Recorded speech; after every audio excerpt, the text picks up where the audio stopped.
Hi guys, and welcome to Taste and Bloom. My name is Yasmi, and today I shamelessly declare that I think that my husband is a better cook than I am because I'll be sharing his recipe today.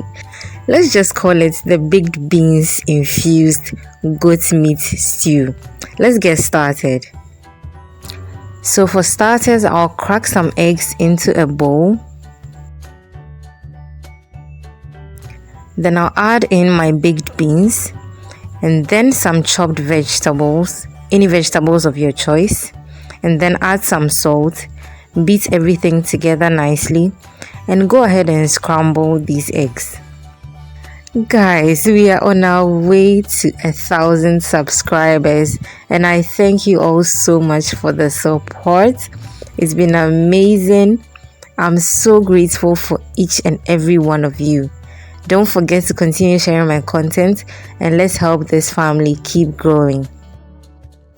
These eggs we are scrambling, if you get some bread and some hot tea in the morning, that is your breakfast too. Very heavy. Once my eggs are ready, I'll set it aside and go ahead to prepping the stew proper.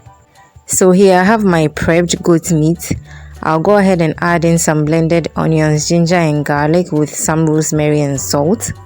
And then I'll rinse my bowl a bit and add to it. And then I'll add some seasoning cube and allow this to simmer away till my goat meat is tender. So for peace to prevail, I had to give out the real cover of this saucepan to my second son so that I can record this video in peace. So now that my goat meat is to my preferred tenderness, I'll go ahead and add in some tomato puree and then mix that also in and allow it to sort of simmer for a while. If this is your first time here, I hope you're enjoying the video. Please don't forget to subscribe and join this blooming family. At this point, I'll be adding in my blended tomatoes and habanero pepper. Then I'll stir everything together beautifully. So this is the point where I add in my oil and cover and allow the stew to simmer. So I went in to stir at around maybe after 7 minutes and then allowed it to continue simmering. So now my stew had been cooking for about 15 minutes. So I went ahead and added in my scrambled eggs and mixed everything together nicely. At this point, I added in my carrots. You can add in any vegetables of your choice. And then I allowed the stew to simmer again for about 5 extra minutes. And then we were done. You can have this with yam, rice, plantain. Kinky. The choices are endless.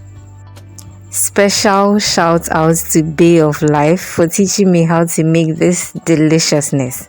I am so grateful to all of you guys for watching this far. If you haven't already, please subscribe.